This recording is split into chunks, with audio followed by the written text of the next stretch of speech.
By the time we get into the 1870s, a couple things happen that changed the situation in the northern plains.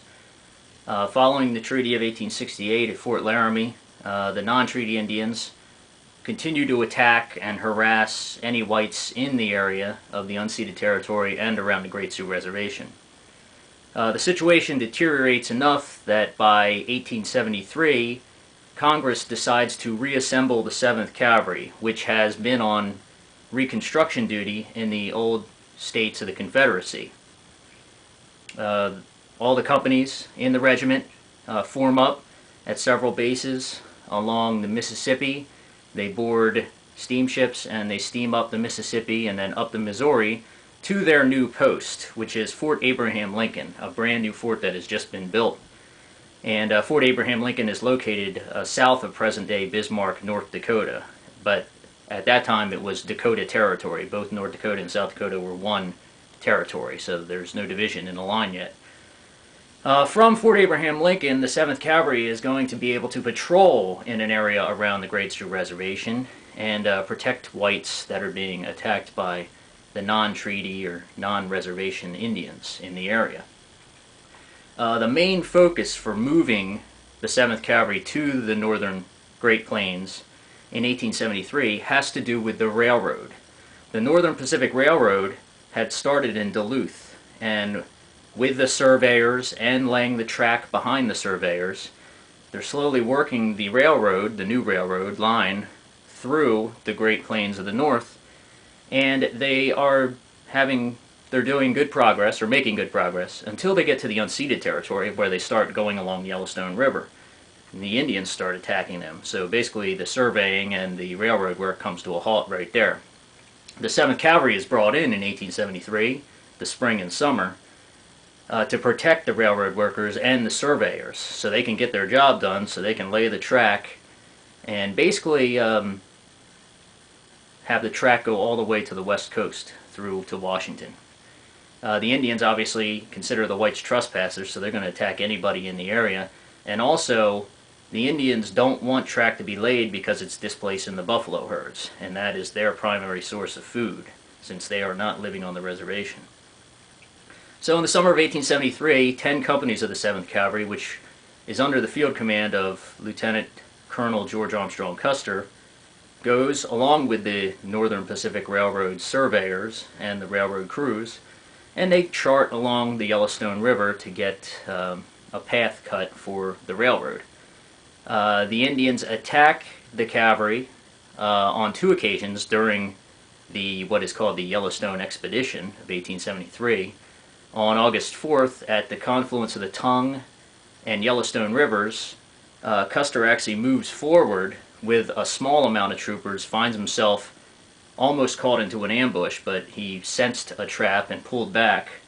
The Indians attacked. He was able to hold them off until reinforcements came, and then they counterattacked and pushed the Indians away.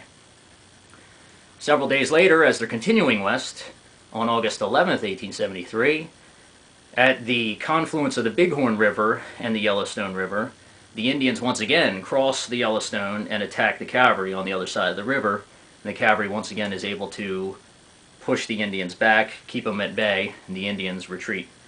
The river is kind of rough because of the spring rains, and Custer is amazed, as well as the other officers, that the Indians were able to cross the river, attack, and then recross the river and escape. The cavalry couldn't cross the river. They were having problems crossing the river, so they did not. They canceled their crossing. So Custer was amazed at how tactically advanced the Indians were when it came to crossing rivers, when it came to cavalry. The surveyors get their job done, and the railroad is being laid, and the 7th Cavalry moves back to their fort, Fort Abraham Lincoln, and they remain there for the next year until the spring of 1874.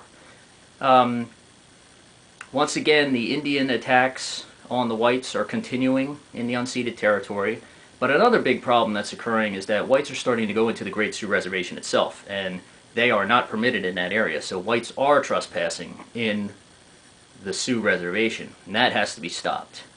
So in 1874, Congress, Phil Sheridan, the commander of the that department, he's given orders to send the 7th Cavalry into the Black Hills.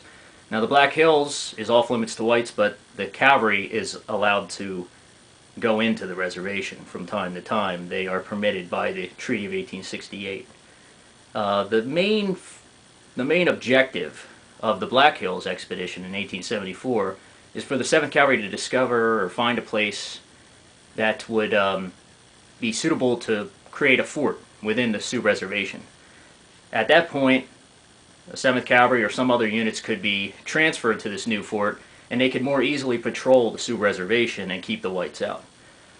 Unfortunately for the reservation Sioux, while on the expedition in 1874, Custer has brought along some prospectors and other individuals, civilians, non-military personnel, and the prospectors find gold in the Black Hills, and this filters back east, and now whites from all over the area just flood into the Black Hills, and there's nothing that any army or even Custer can do. I mean, it's just unbelievable.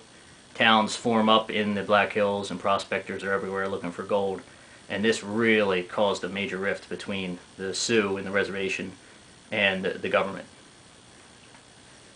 So the Black Hills Expedition ends in 1874, and the 7th Cavalry goes back to Fort Abraham Lincoln, and the fort that was proposed to be built in the Black Hills is never done, because at this point they can't stop the whites from going in. They try to buy the Black Hills from the Sioux, and the Sioux reject it. They do not want to sell the Black Hills.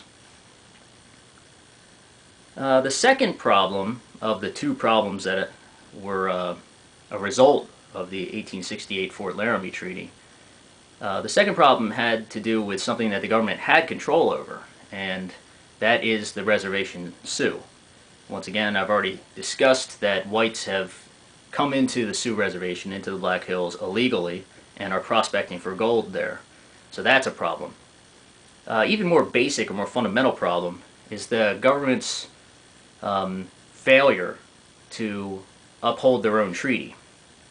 Based on the Treaty of 1868, the government is supposed to feed and clothe and house the Sioux, and by 1873, 74, 75, they're not even doing this properly.